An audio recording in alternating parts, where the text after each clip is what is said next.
I'm here at Apple's iPhone event, and it is finally time to say goodbye to the notch. Sort of. The company has just introduced a new series of iPhone 14s, and the iPhone 14 Pro and the Pro Max are the models that have done away with the horrendous looking notch cutout that people have hated for years. In its place, however, the company's introduced something new called the Dynamic Island. This is a pill-shaped cutout that houses the front camera still, but it also has software built in that will make that black space expand and contract depending on what you're doing to make it just much more useful. And even though it's not a real full screen experience, with the Dynamic Island, this does feel much more like a full screen phone. So we're looking at the smaller iPhone Pro model right here. This is the one with the 6.1-inch screen. And obviously the biggest difference is the notch is replaced by this Dynamic Island, and you can still kind of see the camera over in the cutout. And one of the changes here, in addition to the lock screen that we just saw, is that now you can actually use the Dynamic Island to do stuff. Right now I don't have anything sort of using it yet, but when I do long press on it, it animates just a little, it expands and contracts a little bit. There's a bit of a haptic feedback you can feel. When you do use it for activities like recordings and stuff, and you swipe out of it, you can see that it expands to take up more space on the screen. And if you tap on it now, you either go back to the app, or if you long press on it, you can see that it expands to take up the top section of the screen as well for fast controls. This also works a little differently with different things like Apple Music. If you start playing a song on Apple Music and you long press it right there, of course, while you're still on the app, you won't see more controls, but if, say, you went over to Safari and you long press, you get to see the playback box.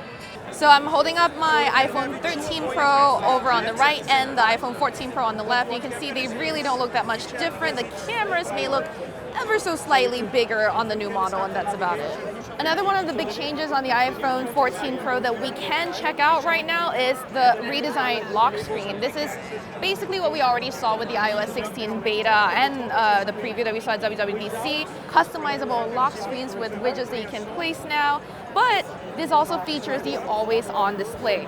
You can see that right now it's sort of dim, and then if I were to kind of lift it up, the wallpaper animates and lights up again. So Apple, with the A16 Bionic in this phone, is sort of intelligently managing how much to keep your phone on so you can see your stuff. But if I do leave it asleep for a little bit or leave it untouched for a little bit, it does dim after a while. So it was still very visible. I'm not sure how much this will tax the battery. This is something we'll need to test out in the real world to find out. But generally, it's just like a very refreshed look for the Pro series of the iPhone. So on the back, there is a 48 megapixel primary sensor now that has just a larger sensor as well. We're not going to get a lot of really good testing samples from here right now. I mean, I could show you the different lenses that are available, but this is something that we will want to get a review unit out in the wild to check out. But here's kind of what you can look at for the moment. Like the iPhone 14 and 14 Plus, the new iPhone 14 Pros also have the photonic engine for better photos in low light, as well as action mode for better video stabilization.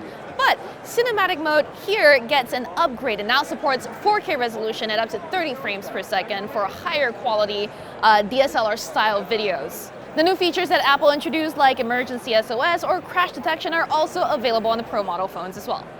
Despite the new always-on display, Apple says the iPhone 14 Pro models can still offer all-day battery. And this might be thanks to the fact that it uses the new A16 Bionic chip, which is designed on a 4-nanometer design process. The iPhone 14 Pros also retain the same starting price as the predecessors, with the smaller 6.1-inch phone starting at $999 and the Max starting at $1,099.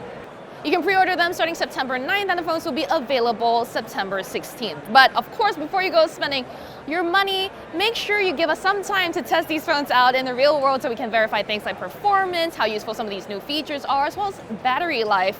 And so stay tuned to Engadget for that.